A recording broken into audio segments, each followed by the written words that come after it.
even when you're not rich, man, once you found yourself, you know where you're going in life. It's just happiness inside of you. I know something great's gonna happen. I don't know when, but I know it's gonna happen. Film director Asri Bendacha, in his new documentary, The Pursuit of Greatness, follows a struggling young artist named Jon Rise while he figures out life, family, trying to become a famous rapper. And then Asri himself is also a hip-hop fan, but also this amazing film creator, film director, and he's trying to explore what hip-hop is like in this new digital age. Yeah. And with that, I want to welcome Asri to the library with Tim Einenkel. Thank you so much. Thank you, man. Thank you for having me. So I went to the screening the other night, and got to watch the film, and it was wonderful to watch. I mean, it was a great story that you told the entire time. The characters cast is interesting, so to say. But you obviously we're introduced to you as this filmmaker. Yeah. But you are also this person who loves hip hop. I do love hip hop. Like, I grew up with hip hop, and I'm French, Algerian, and so for people who don't know, French is the second hip hop market in the world after the US. So we were in the early 90s, late 80s, we were like bombarded with hip hop very like straight away. And so I grew up with this music, and that's the music I love. Like, really, like, I've been raised with hip hop. One thing, what was that first kind of piece of music that really got your attention? But also at the same time, since you're being bombarded with American hip hop, right? Yeah. And you're not. I don't even speak English. Right. I don't even understand so what is it the that lyrics. spoke to you at this time? That it was like, so my brother, I have an older brother. It was like, at that time I was 8, and I think he was like 12, and he got this CD. It was the first album of Snoop Dogg. I think it was Doggy Style. Nice, yeah. And there was this track, Murder Was the Case, in this album, and I remember my brother was playing it like 24 hours a day. Wow. And I didn't understand the lyrics, but the atmosphere of this track was super dark at the time. It was like extremely dark, and I felt very attracted to it. There was like something. So even if I didn't know the lyrics, I was like moved by the flow, the rhythm, so everything, like the music. And but before we had like MTV. When MTV arrived in France, we had like the first thing I will say was MC Hammer, I think. Nice. That was one of these music video like they were putting, and that's the one I was like, oh, I want to dance like this too. You know what I mean? That's how it started. So when did you transition to this love of film and film culture, and Actually, so I was like doing a little bit of music video, doing like some video for like some commercial for online digital video, like really boring stuff. And I actually had this camera, and I had this idea of doing my first documentary, which was about social media influencer that you can find on Netflix. I'm proud of it. Nice. I'm joking. So I just like one day decided to tell my story. You know what I mean? I just like, everybody's taking cameras, phones, and everything, and doing a lot of content, but I like films and documentaries, so I didn't want to do anything like YouTube very fast or like social media video. So I made a documentary, and then now a second one. Speaking of, you just said everyone's doing videos. How, with this market or with this field, so to say, like like a lot of fields, like podcasting as well, and being flooded. How hard is it to try to figure out how to stand out? Like knowing you present something that is going to make you stand out from the bunch. I don't think about it. Like when I do something, and that's not just like words. It's like I do it for myself first. Like I don't care. Like people always think that I've done Follow Me after I met Netflix, and then they told me, okay, that we can finance you. I was like, no, I did Follow Me. I finished it, I produced it and everything. And later on, Netflix came on board, you know what I mean? And it's the same for this documentary. I don't have any expectation. I'll do it because I wanted to see a documentary about hip-hop that I'll enjoy. Because now all of the documentary that I've seen, it's always about East Coast versus West Coast, and like Suge Knight and Death Row and Biggie and Tupac, and it's like, I've seen that, I'm done with that. But I haven't really seen anything about what's happening right now. From your experiences right now, what are the major similarities and kind of differences between hip hop culture and film culture? There's no it's the same. That's why like this film is about me filming someone trying to achieve something, which is this guy Jon trying to become a rapper. My name's Jon Rise, and I'm a rapper. I'm baby Jonathan. He's really big Jonathan. I'm I'm really big Jonathan, and that's baby. But at the same time, by doing this film, I'm also trying to become a successful filmmaker. So our life, it's the same. It's very similar. So that's how I was like hip hop or film or whatever, or even podcast you're saying. It's like those fields are really hard because everyone wants to be in it. You know what I mean? But a lot of people have expectation, which probably can be financial expectation or like fame expectation. But if you do it just for the sake of doing it for love, then it's fine. And that applies for hip hop, that applies for film, that applies for anything you do in life.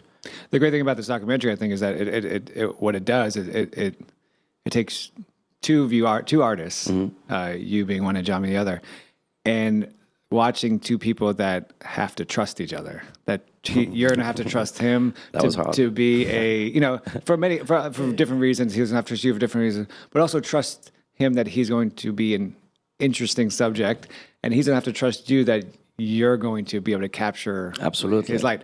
How did you build that trust? Everyone has an interesting life. Not enough sometimes to be on like 24 hours, you know what I mean? But if you shoot someone in 6 weeks, you probably gonna have some interesting moments, you know what I mean? Right. And so, but it applies for everyone. It's for everyone.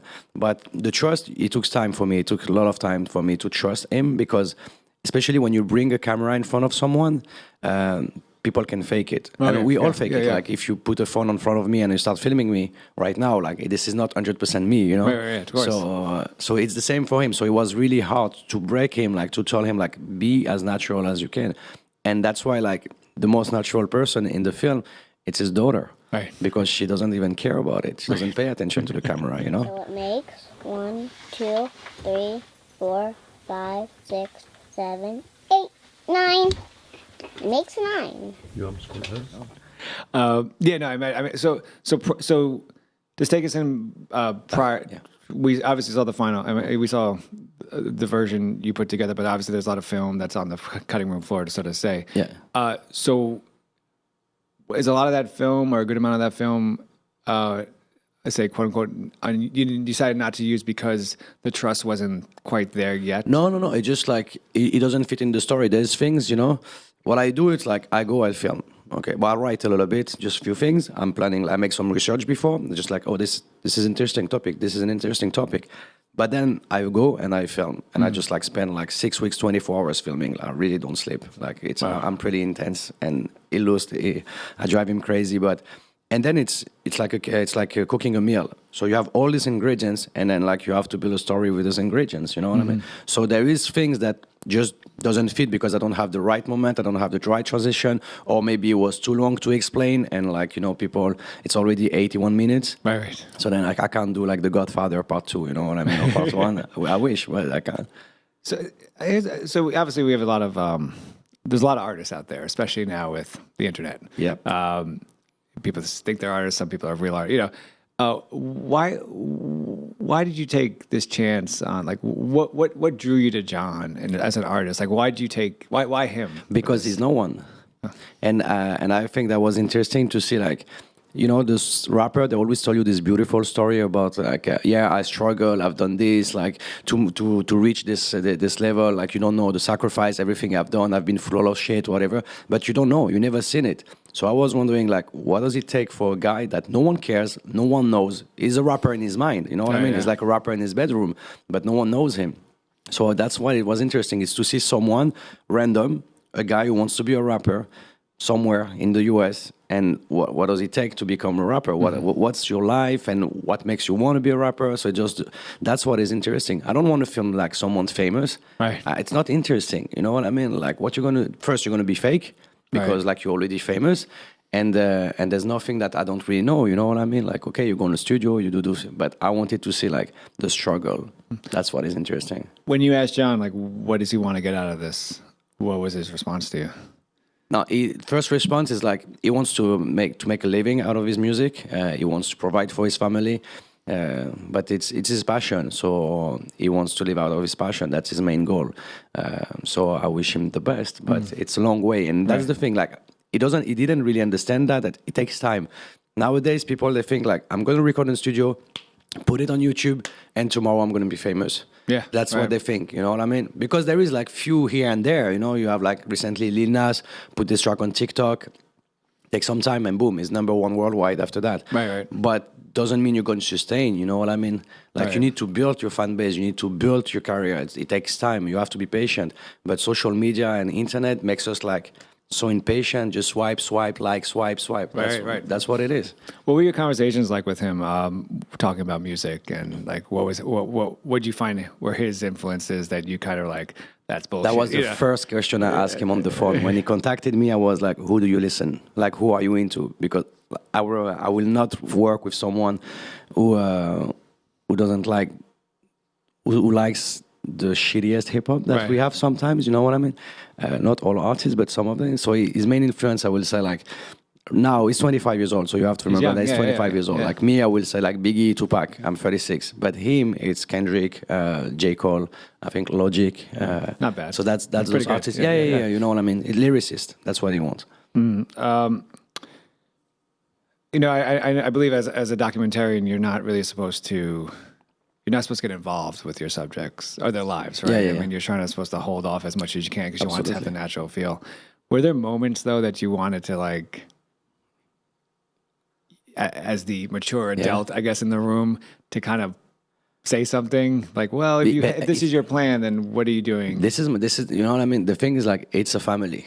Yeah. It's not my family. It's his family. It's his life. So I couldn't involve in it. Like I refuse. I put some cameras, like hidden camera, a lot of time actually. There's a lot of shots that you can see that they don't even know they don't even aware that there is a camera.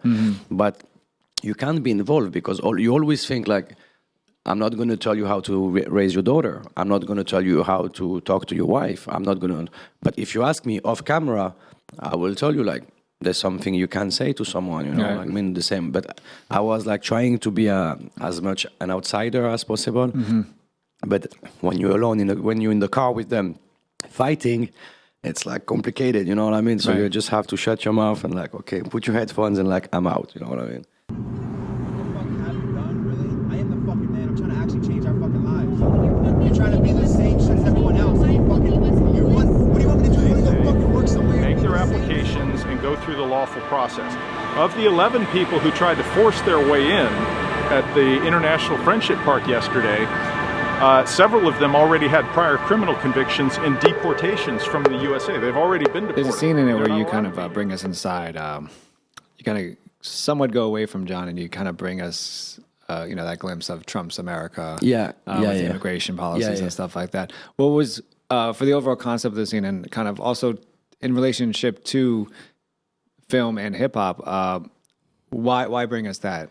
There's many reasons actually. The first reason is like me, I'm interested in it. Like I'm in Dubai, I'm living in Dubai, or in France, we hear about the wall. Like you have no idea. Like Trump wall every day, every media, every time.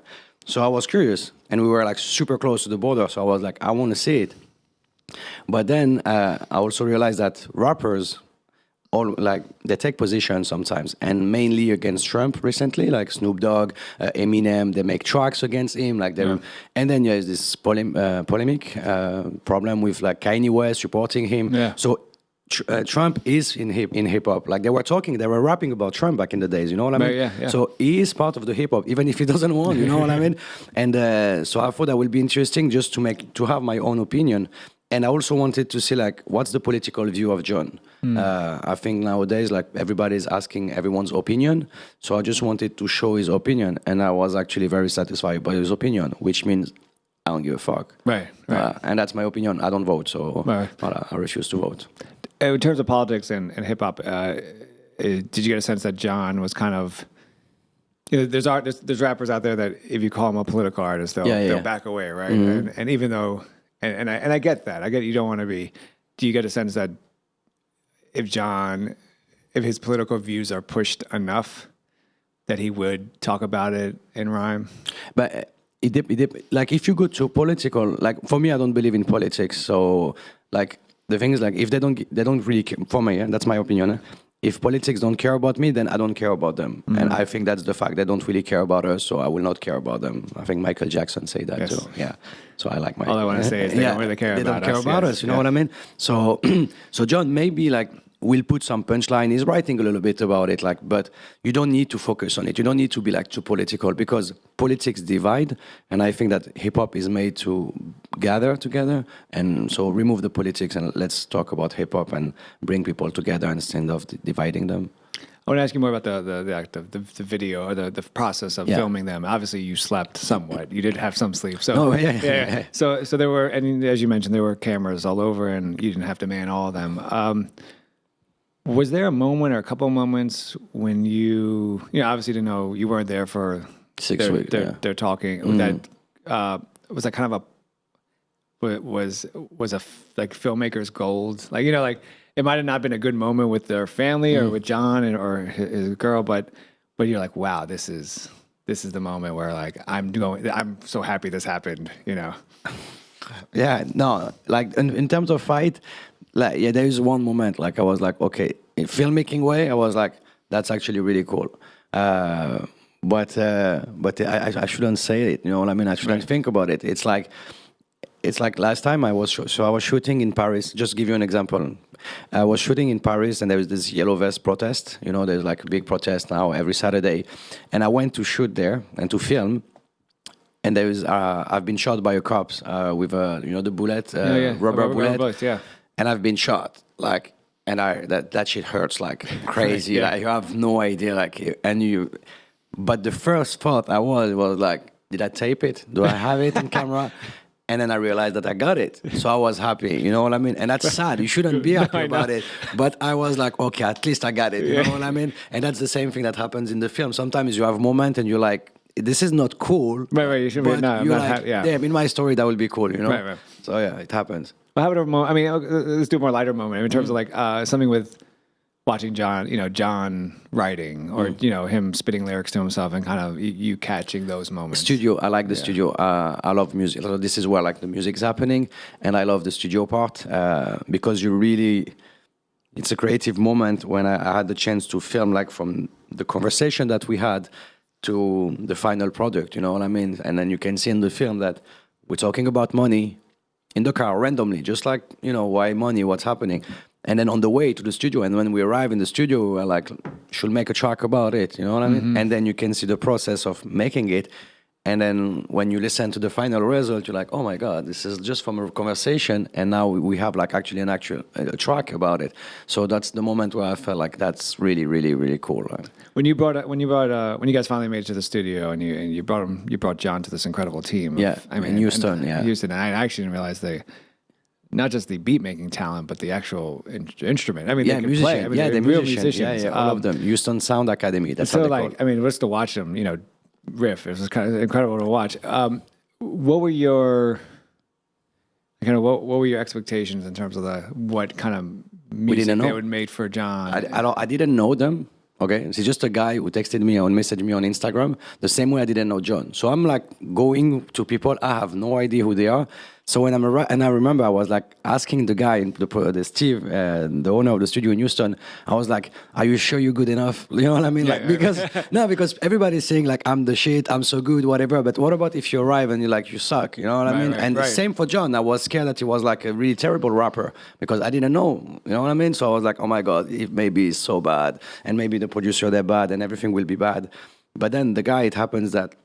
So when I arrive, I already knew what happened. Like we were like 3 weeks shooting, I think, and I was like, okay, I might need tracks that sounds like this. I might need a track that sounds like this because I already knew what happened in the film. You know what I mean? I've seen all the footage already. I'm like editing in my mind, so I'm like, I will need a track about this. I will need a track about that. I will need a track about this, and that was the process. So every day I just come and say like, I've seen the footage. I think I'm going to put it in the film, so I will need a track about what happened between him and his girlfriend, or about him and his like being broke, so that, about money. And every day was just like, we need to make tracks. So you make 6 tracks in 4 days, I think. That's amazing. That's great. Yeah, that's a lot of work. It was like this is why we didn't sleep, literally. You've done 2 documentaries. Yeah. Right? What have you? what have you learned about yourself in terms of growing as a filmmaker? Like kind of do's and don'ts, like something maybe next time around if you did something like this that you would approach it differently or maybe even keep it the same? I'm actually approaching it very differently. This one, I'm 100% independent. I like independence. That's something very important, and it's hard for me to delegate. And you learn that you can't trust anyone. That's very important. And if you do something, just like do it as much as you can. Do it by yourself. Because once you wait after people, that makes things very complicated. And that's why in this film I have the soundtrack. This film has a soundtrack because on my previous film, Follow Me, the struggle to get the music right, it was insane. Right. So in this time, I was like, I don't care. I'm not going to leave the studio until I have the soundtrack of the film. And when I say soundtrack, it means every single music in the film. So that was a very important lesson. Be careful with the music. That costs a lot if you want the rights. Right. That costs a lot of money. Before I ask you my last question, of course, I want listeners and viewers to know the best way to follow you. And so if you could tell that real quick, and then I want to ask you my last question. Go ahead. Sorry. What was the question? Best way to follow the film. But the best way to follow me? But film. just go on my Instagram. It's follow Asri. I have to say it. FOLLOWASRI. You can watch the film on Netflix. And this one, if we're going to go on tour, so if you're in LA, Atlanta, Houston, Toronto, Miami, San Francisco, and we're going to come back to New York because we're going to shoot the part 2 in New York. Awesome. Yeah. So here's my last question. If there one kind of scene moment in this film that would be would sum up kind of everything, John's struggle, your struggle? I think it's Big Boy. It's one of the parts when I'm interviewing Big Boy, where it literally told me that people die for this music. I remember that, yeah. Yeah, and sometimes you forget, you forgot that, you know what I mean? It's like, you have to pay respect for the people who, if you're enjoying hip hop right now, it's because a lot of things happened before, And when he say that, that's why I put it in the film. It's like, it's just a reminder to people, like, you have something very precious that people care so much, and you have to respect it. Like, you can't just use it and throw it and like just using it as a money maker or whatever. You can make money, but just like you can respect it, still respecting it, and not just like being a rapper and like maybe next week being an influencer and next week you know what I mean? You're a rapper. Like, respect the people who rap and respect the people who die for it. So Asri Bendacha. Yeah. Sorry, my last name's not easy cool. either. Yeah. Asri Bendacha, Pursuit of Greatness, his new documentary. Keep following him and checking him out and continue to support. I want to thank you so much for being on the library with Tim Einenkel. Thank you. It's really cool, man. Thank you so much, Tim. Thank you. I'm telling you, most people aren't built for this world. To the top, boy. Straight to the top, girl. Straight to the top, boy. Straight to the top, girl. Straight to the top, boy. Straight to the top, girl. Straight to the top, boy. Straight to the top. Oh my God, oh my God, oh my, oh my, oh my God, oh my God, oh my God, oh my, oh my God, oh my God, oh my God, oh my, oh my God, oh my God, oh my God, oh my God. Yeah. Do you know your father wants to be a rapper? He's a rapper? Yeah, but he's already a rapper. He's already a rapper? Mm-hmm. Yeah? He just wants to be more famous. He what? He wants to be more famous.